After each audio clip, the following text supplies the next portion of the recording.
This is how I got a scholarship to play baseball at Mississippi State. And I think that it's a good lesson in the power of network effects. And you're going to see what I mean when I kind of unleash how this went down. So ultimately, what happened is when I was in junior college, we really needed to figure out how to generate interest in offers because what we did in high school, when I was in high school, it just didn't work, right? We went to all the showcases and camps. We did all those recruiting events. We thought that it was going to bring me exposure because I was a pretty good player, and it just didn't really work for me. I got very little interest. So when I got to junior college, we were like, we need a strategy. Like, we need something that's actually going to help me get on college coaches' radars systematically so that we're not relying on luck, that we're not just hoping coaches stumble upon me, but that we actually have a plan to make this happen. So we started testing a bunch of different stuff and figuring out, okay, how does this actually work? How can we market me to college coaches so that I have a huge advantage over everyone else? And so that system that we put together worked like crazy, right? I got a ton of interest in junior college, which is how Mississippi State came along, and I'll kind of show you how that came to be. And then that now is the foundation for what we do at D1 Scholarship now, right? So ultimately, what happened was I had transferred from the University of Oregon. I bounced back to a junior college. And so when I got there, I started contacting a bunch of schools, mostly on the western half of the United States, because I was in California. So we said, we're just going to reach out to a lot of western schools. So that's exactly what I did. And I got quite a bit of interest from a lot of those schools. And ultimately, the way that Mississippi State came about was that it was the third round of playoffs. So very late, right? This probably was April or May, right about this time, actually. And we were playing Santa Barbara. We were at a hotel because it was an overnight stay kind of thing. And I got a call from an unknown number. And I don't know about you, I don't pick up calls from unknown numbers. So when I got the call, I just let it go to voicemail, and someone left a voicemail. So I clicked on the voicemail, and it was the Mississippi State coach. And I was like, how? Like, I did not reach out to Mississippi State. My coach did not reach out to Mississippi State. I'm in California. And so it's not like they're just going to happen to be at one of our games. It just didn't work like that. And so I was like, how did this even happen?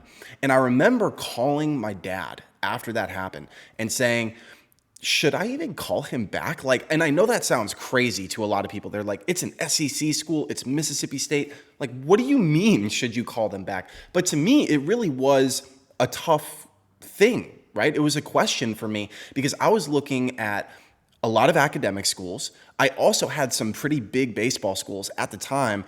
I had offers from UConn, I had offers from Baylor, I had offers from like some pretty big schools. USC was really interested. I actually told USC to kick rocks because I just wasn't interested. And so I had a lot of offers at that point. And so I just didn't really need another one. And it wasn't the strongest academic school of the schools that I was talking to. And so I just asked my dad, I was like, man, should I even respond to this? He's like, listen, you should call him back and just see what he says, right? You don't have to go there. Just call him back and see what he says, which, by the way, I think is great advice for anyone that's in the recruiting process. Even if you, when you get contacted by a coach and you're not that interested in the school, still give that school the time of day. And there's a lot of reasons to do this, but you should definitely still give that coach the time of day because you never know if you're going to need that option because other ones drop off, if you're going to like that option and it turns out to be the best fit for you, which is what Mississippi State was for me. So entertain all options.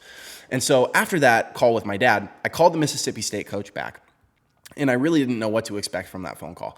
And it ended up being an incredible conversation. And it was probably a 2-hour conversation with that coach, which is incredibly rare. If you've been on any recruiting phone calls, you know that they are typically like 15 to 30 minutes. Longest would be like an hour, and that would be a really long recruiting phone call. And I was on the phone with this Mississippi State coach for 2 hours. And there's a couple reasons that happened. I think the big thing was we hit it off for sure. We were just spitballing. We were having a good time. I think both of us were enjoying the call, but it was also really important. You know, I had quite a bit of interest that I was dealing with at the time. So for me, I wanted to make sure that this was a school that was actually worth my time, that it's something that I wanted to entertain. So I had quite a few questions to ask him. And then for them, this was a really important position. They sort of thought that they had their catcher core figured out. And then all of a sudden, it turned out that that wasn't the case. And they were in dire need of a junior college catcher to step in and catch right away. And so this was a really important recruiting opportunity for them, and they needed to make the most of it and make really sure that they were getting the right guy. And so he had a lot of questions for me. There was a lot of feeling out. And the other thing on that phone call is that they were looking for a very specific type of player. It wasn't just, hey, we want a catcher who can come in and hit, or we want a catcher who can come in and catch. Specifically, like Mississippi State, which is it's pretty uncommon nowadays, they have the catcher call the pitches, right? So the pitch calling, at least when I was there, was not coming from the bench. It was me behind the plate calling all of those pitches. And we ended up playing in a super regional and hosting a super regional in front of 15, 20,000 people a year later when I was there. And so if you're going to have a catcher who's going to be calling pitches in a game of that size, in front of that audience at a super regional level, making really high stakes decisions, you have to be sure that you're getting the right guy. And so I felt like that's also the reason why that phone call was so long. And so when I got on the phone with him as well, in addition to all those things that we were talking about, I asked him, I was like, how did you find me? Like, how did you come across me? Because I never contacted you and you never came out west. My coach didn't contact you. He goes, you know what happened, Jack, is we were looking for a catcher out here in the South, and we just couldn't find anybody that we liked. And so we needed to explore other areas of the United States. So I called a buddy. This is him talking. He says, I called one of my buddies who coaches on the West Coast and said, hey, are there any catchers on the West Coast that you're hearing about, names that you're hearing about? And that coach said, oh yeah, there's this kid named Jack Kruger. We don't need a catcher. We're set at the catcher position, but you should come check him out. He'd be worth your time. Now, here's how this happened, okay?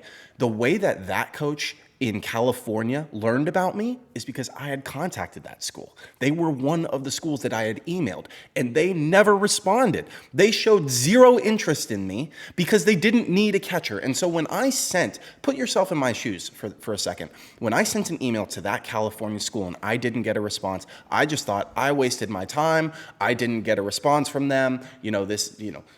I should have never sent the email in the first place. When in reality, because I sent that email to a school that didn't show any interest in me and wasn't going to give me an opportunity, that's the whole reason that I ended up getting a scholarship to Mississippi State. Because when the Mississippi State coach called that coach from California, he knew about me because I had emailed him. And so all of a sudden, I get on an SEC school's radar across the country without doing any additional work, simply because I had put in the work on the front end. And that's where the network effect comes in, right? And this happens way more often than you think. And so a lot of times in recruiting, parents are especially concerned with direct response, right? Where you send an email and you get a response back. You post on Twitter and you get a response back. And parents are very concerned about this and prioritize that. And listen, it's cool and that happens and you want those things to happen for sure. But just because you take an action in the recruiting process and it doesn't immediately lead to an opportunity or an offer or a conversation doesn't mean that it wasn't worth your while or that it's going to produce something later. And my story is a great example of this, right? I didn't hear anything for 4, 5, 6 months after I initially sent that email to that California school before it came to fruition at Mississippi State. And so he said, yeah, you should check out this Kruger kid. And so I talked to the coach, Mississippi State coach, for 2 hours. He was like, that was an incredible conversation. And so he said, hey, send me whatever video that you have. Let me talk about it with our coaches and we'll kind of take it from there. And so this is the next step of the process that was absolutely huge, which was video. We took an incredible amount of video my junior college year. We said we did not take enough in high school. We need to take more. And so imagine how valuable this was to the Mississippi State coach. He is all the way across the country.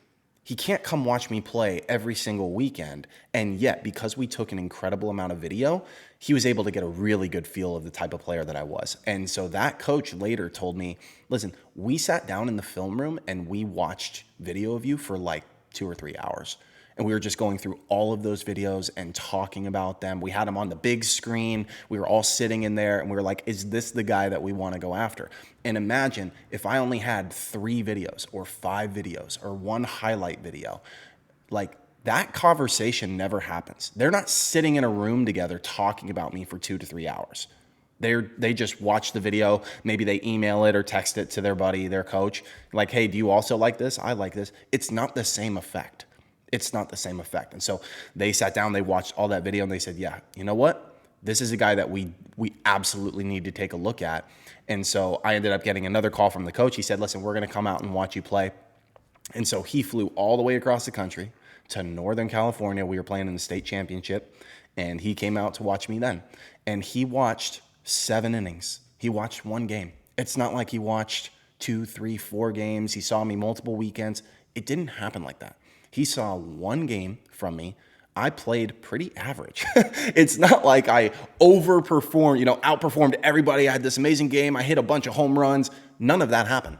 None of that happened. I just did what I normally did. It was a very average game for me. And he was like, yeah, I totally see it. I saw everything that you were capable of on video, and it matched up in the game. Even if you didn't have an amazing game, it matched up in the game. And so after that, they were pretty quick to it and said, hey, yeah, we would definitely love to have you here. Will you come out for a visit? And so again, I think part of the reason that they only needed to see one game from me, 7 innings, is because they saw so much video of me before. And there's other stories that I can tell about the value of video that happened when I was at junior college. Like Indiana gave me a 40% scholarship and never saw me play in person. One time. I'll tell that story another time. And so video is just so valuable. And I think for Mississippi State, that's exactly what happened. So, he ended up saying, yep, we would love to have you on campus. So I showed up on campus not really knowing what to expect. I got the full deal. It was amazing. I was really attracted to the people in Starkville. I just loved them. They were salt of the earth people. And I was like, man, this is where I need to be. And so sat down with the head coach. We hit it off as well. And then I was really surprised to learn, he said, we'll cover everything. And I essentially got a full ride scholarship for baseball, which is incredibly rare because baseball is capped on scholarships. It's really rare to get a full scholarship like that. And so what ended up happening though is I didn't get the full athletic money. He basically told me, he said, listen, we'll cover whatever academic money doesn't cover, but you have great grades. So we think that you might be able to get an academic scholarship, and then we can go take some of that athletic money and go get other great players. And I was like, sure, I don't care. Like I just pay for my school, pay for my tuition. And so I ended up, and he said, if you don't get accepted for any academic money, we'll cover the full thing athletically, but we want to check and see if we can do that first. And I did qualify for academic money, and I ended up getting roughly 50% athletic and 50% academic. And so, still went to school for free there, and got to play there. And that was really the start to a whole new set of my career. That set me on a whole different path playing there. I played really well. I was a first team all SEC player there. We won an SEC championship there. We hosted a super regional. Unfortunately, we lost. We did not get to go to Omaha, but we got to host a super regional in front of 15, 20,000 people. It was just incredible. Got to win, obviously that SEC championship, and just had an amazing time. And ended up getting drafted out of Mississippi State, 20th round by the Angels. I played 7 years of pro ball. And again, I was the junior college kid. I hadn't, coming out of Oregon, the reason I left Oregon, I got my scholarship pulled. I was 4th on the depth chart. I wasn't going to play at all. And so learning how to navigate the recruiting process and go from junior college to Mississippi State completely changed my career.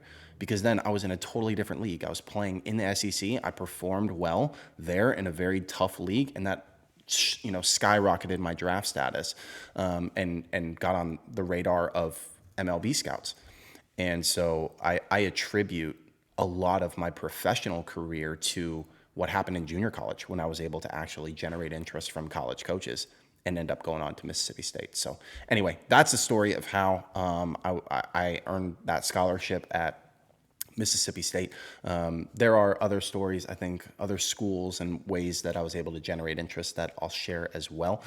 If you are the parent of a high school athlete and you're in the recruiting process right now and you want help, you're like, listen, we don't really know what we're doing. We don't have a plan, and we want help. Then you can book a call below with us. A lot of what my family did in junior college, that strategy is really the foundation for what we do now, except now it's like version 40. It's just way better than it was before. And it's how we've been able to generate interest for lots of other athletes. So if you're a parent and you are interested in getting some help in the recruiting process, then you can book a call below, and I will see you guys next time.